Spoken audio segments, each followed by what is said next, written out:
4 मार्च होली का दिन, जिस दिन हमारे सामने 2 केस आए। एक तो हमारे तरुण भाई का केस आया जिनका मर्डर कर दिया गया होली के चलते, और दूसरा केस आया हम पे उनेस खान, एक 12 साल का लड़का जिसके यहाँ पे गोली मार के हत्या कर दी गई। दोनों केस सेम डेट 4 मार्च।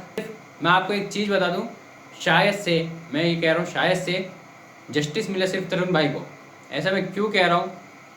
तरुण भाई जिन्होंने इनकी हत्या की, उनके घर में बुलडोजर चला दिया गया, उनके घर में बुलडोजर चला दिया गया। उनके जिन्होंने मारा हुआ उनको जाकर तिहाड़ जेल में बंद कर दिया गया। पर वहीं पे उन्नीस खान, उसका बाप, बोलता रहा कि अगर जी यही सिचुएशन पलट दी जाती, आप होते उस सिचुएशन में, तो शायद कुछ और होता। आपके हाथ में लाठी होती, आपका बुलडोजर होता और मेरा घर होता। 2 दिन का टाइम लगता है, 2 दिन दो आदमी को, तो हम 2 दिन सबसे मैं यही कह रहा हूँ कि 2 दिन लगे। लेकिन मैं सिर्फ ये आपसे पूछ रहा हूँ, यही का अगर अपोजिट होता, जो ये हुआ है मेरे बच्चे के साथ, अगर उनके बच्चे के साथ होता तो आप होते, झंडे होते, बुलडोजर होता और मेरा घर। जिसको बाप चिल्लाता रहा, चीखता रहा, पर कोई समझ नहीं पा रहा। ये बात साफ साफ क्लियर दिख रही है क्या हो रहा है। क्योंकि अगर जो जस्टिफाई होनी चाहिए तो एज अ ह्यूमैनिटी जस्टिफाई दो, धर्म के नाम पे जस्टिफाई मत दो। तो ये देश बर्बाद हो जाएगा, आबाद बहुत मुश्किल से होगा ये देश। अगर जो डेवलप करना चाहते हो तो धर्म के बात पे कोई भी चीज़ मत बांटो। अगर कहीं पे भी कुछ घटना हुई है, किसी की हत्या हुई है, तो एज अ ह्यूमन सोचो कि उस ह्यूमन की गलती है, कोई धर्म की गलती नहीं है, कोई कम्युनिटी की गलती नहीं है।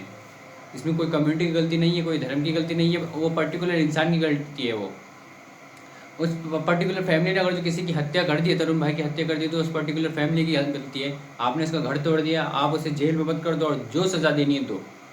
पर वहीं पे साथ साथ उन्नीस खान, एक 12 साल का लड़का जो कि रमज़ान था, जिसको 3 बजे उसके दोस्तों ने बुलाया, तो उसके माँ बाप ने कहा कि रहने दे, आज रोज़ा रखा हो तो उन्हें मत जा। तो उन्होंने कहा कि मेरे दोस्त बुरा मान जाएंगे, तो वो चला गया। चला जाने के बाद उसकी गोली मार दी गई। और ये बात उनको शायद बहुत देर बाद पता चली कि उसकी गोली मार दी, और गोली साफ साफ फोटो में यहाँ दिख रही है कि साफ साफ गोली लगी हुई है, और वहाँ पर उसकी हत्या कर दी गई गोली मार के। और इसका बाप चिल्लाता रहा, चीखता रहा, रोता रहा जस्टिफाई के लिए, जस्टिस के लिए। पर जस्टिस मिला नहीं मिला अभी तक ये कोई इसका कोई प्रूफ नहीं मिला। पर मैं ये कह रहा हूँ कि अगर जो एज अ ह्यूमन सोचो, अगर कुछ भी किसी से भी हत्या हो रही है तो एज अ ह्यूमन सामने वाले जिसने हत्या करी है उसको जेल होनी चाहिए, उस पर मुकदमे चलने चाहिए, उस पर केस होने चाहिए, और जितना मतलब सज़ा जो बनती है वो मिलना चाहिए, चाहे वो उम्र के तो चाहे कुछ हो। वहीं पे एक 4 साल की बिहार की लड़की जिसने अभी दुनिया भी नहीं देखी, 4 वर्ष की लड़की जो कि लापता हो गई एकदम से घर से। तो हुआ कुछ ऐसा, उसका बाप चीख के चिल्ला के एक वीडियो में रोते रोते ये कहता रहा कि मेरी 4 वर्ष की लड़की, जिसको बिस्कुट खिला के, ये खिला के, बहला फुसला के ले गए, और क्या करा आप समझ सकते हो। मैं सब बोलने में भी ऐसा हिचकिचाहट हो रही है कि दरिंदगी इस लेवल तक चली गई है। और ये खगड़िया की केस है, तो वो जस्टिस मांग रहा है कि मेरी बच्ची के लिए जस्टिस हो, ये हो, और वो जस्टिस होना भी चाहिए, क्योंकि जस्टिस उन्हें नहीं मिलेगा तो किन्हें मिलेगा। 4 साल की लड़की जिसका रेप कर दिया गया, जस्टिस उन्हें नहीं मिलेगा तो किन्हें मिलेगा। और जो ऐसा ही इंडिया चलता रहा तो डेवलप होना बहुत मुश्किल हो जाएगा भाइयों, समझो बात को। डेवलप चाहते हो तो हर एक चीज़ के लिए, हर एक इसके लिए, कहीं पे किसी का भी रेप हो तो फांसी की सज़ा ऑन द स्पॉट मिलनी चाहिए, ऑन द स्पॉट एनकाउंटर होना चाहिए, सबके सामने होनी चाहिए, किसी के सामने छुपा के नहीं होनी चाहिए, ताकि बाकी लोगों के दिल में वह मतलब डर आ जाए। सबके सामने हो कि बाकी लोग ये चीज़ करने से पहले 10 बार सोचेंगे, क्योंकि उनके दिल में डर बैठ जाएगा। अगर जो इंडिया को आगे बढ़ाना चाहते हो तो डेवलप करना चाहते हो तो हर चीज़ के लिए सज़ा दो। मैं ऐसा मना नहीं कर रहा कि सज़ा मत दो, ये करो वो करो, बेल करो, नहीं, सज़ा दो ताकि बाकी लोगों के दिल में डर बैठ जाए, और फिर वो धीरे धीरे करके अपने चीज़ों को सुधार दे, और फिर वो चीज़ें ना करे जिस चीज़ से खतरा है लोगों को। ऐसे फिर कोई बाहर खुलेआम नहीं घूम पाएगा। तो समझो बात को, चीज़ अगर सुधारनी है तो खास कर रेपिस्टों को फांसी की सज़ा होनी चाहिए, एनकाउंटर होना चाहिए, और सबके सामने होनी चाहिए, ताकि पूरी दुनिया देखे, ताकि पूरी भारत देखे कि क्या हो रहा है रेपिस्टों के साथ। अगर ये सज़ा मिलने लगे तो शायद से अपने इंडिया 50% इन चीज़ों में 100% तो नहीं कर सकता, पर यार 70% 80% तो सुधर जाएगा इन चीज़ों में। तो प्लीज़ सबसे हाथ जोड़ के विनती है कि ऐसी चीज़ों को जस्टिस मिलना ही चाहिए। आप इसकी वीडियो देख सकते हो, मैं ऐसे लास्ट में लगा दूँ। बिहार है बिहार, दरिंदों ने 4 वर्ष के बच्ची को भी नहीं छोड़ा, समझ जाइए। कुत्ते हैवान, इतने कुत्ते यहाँ पैदा हुए हैं।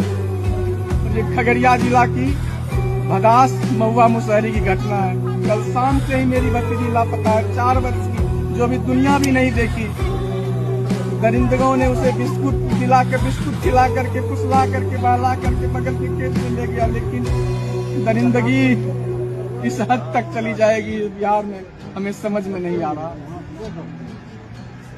क्या से क्या हो रहा है इस दुनिया में। लेकिन उस कुत्तों दरिंदों को मैं माननीय डीएम साहब खगड़िया में आपसे हाथ जोड़कर विनती करता हूँ, एसपी महोदय मैं आपका पैर पकड़ता हूँ, प्लीज ऐसे। और एक चीज मैं कहूँ, कोई भी केस हो, कोई भी लड़ाई, कुछ भी हो, धर्म के इस पे मत बांटो, क्योंकि यार पर्टिकुलर इंसान को सोचो, जिसने करा है उसकी गलती है, ये किसी इंसान की गलती नहीं है भाइयों। क्योंकि ऐसे ही अगर जो मैं केस गिनाने लगूँ तो शायद बहुत केस आ जाएंगे, फिर बुलडोजर अलग पार्टी की हो जाएगी, लाठी अलग पार्टी की हो जाएगी, पर ऐसे शायद जस्टिस उन्हें नहीं मिला तो मैं बोल भी दूँ तो शायद कोई फायदा नहीं है। पर मैं यही कह रहा हूँ कि ऐसा नहीं होना चाहिए, तो बात को समझो। और मैं आपको एक चीज़ बताऊँ, मैं अपने बारे में थोड़ा बता दूँ, मैं इन चीज़ों के बारे में ज़्यादा नहीं बोलना चाहिए क्योंकि शायद आपको पता होगा उमर खालिद के नाम। तो मैं बस यही बोलना चाहूँगा कि यार जस्टिस के लिए मैं हमेशा बोलते रहता हूँ और डेवलपमेंट के लिए इंडिया के बोलते रहता हूँ, क्योंकि मेरे को दिख रही है कि इंडिया की हालत डे बाय डे ख़राब होती जा रही है, इंडिया की हालत डे बाय डे बुरी होती जा रही है। तो फिर मैं अपने बारे में बता दूँ, मैं वेब सीरीज़ बनाना चाहता हूँ पर मैं कहीं ऑडिशन नहीं देना चाहता, और चीज़ें अकॉर्डिंग टू मी नहीं चल रही है, इसलिए मैं वीडियो बना रहा हूँ जस्टिस के लिए और डेवलपमेंट के लिए इंडिया के लिए, क्योंकि मुझे दिख रही है मैं यहाँ से जितनी अर्निंग करूँगा तो मैं अपने वेब सीरीज़ में लगाऊंगा। अगर जो 100% यहाँ से थोड़ा बहुत भी हुआ तो जो भी मेरा पैशन है मैं उसको फॉलो करूँगा 100%। पर यार मेरे जो भी चीज़ मैं करना चाहता हूँ उसके लिए मेरे को लोग चाहिए, अच्छा खासा सेटअप चाहिए, हर चीज़ चाहिए। बस मैं यार क्या कर सकता हूँ, ये बोल किस चीज़ में दिखाना चाहता हूँ, इसलिए यार जितना भी हो सके सपोर्ट करना, सब्सक्राइब करना। लगातार 4 महीने हो गए मेरे को वीडियो बनाते बनाते, आपका एक सब्सक्राइब मेरा लाइफ बदल सकता है। तो प्लीज़ एक सब्सक्राइब करके जाना, और मेरे लाइफ चेंजिंग मोमेंट में आपका ही साथ होगा। तो प्लीज़ एक सब्सक्राइब करना और मेरे साथ दे देना पूरा, ताकि मैं यार अपना जो भी मेरा पैशन है उसको फॉलो कर सकूँ। मेरा पैशन ये नहीं है, पर मैं यार डेवलपमेंट के लिए बना रहा हूँ, बस मेरा पैशन ये नहीं है। Thank you guys.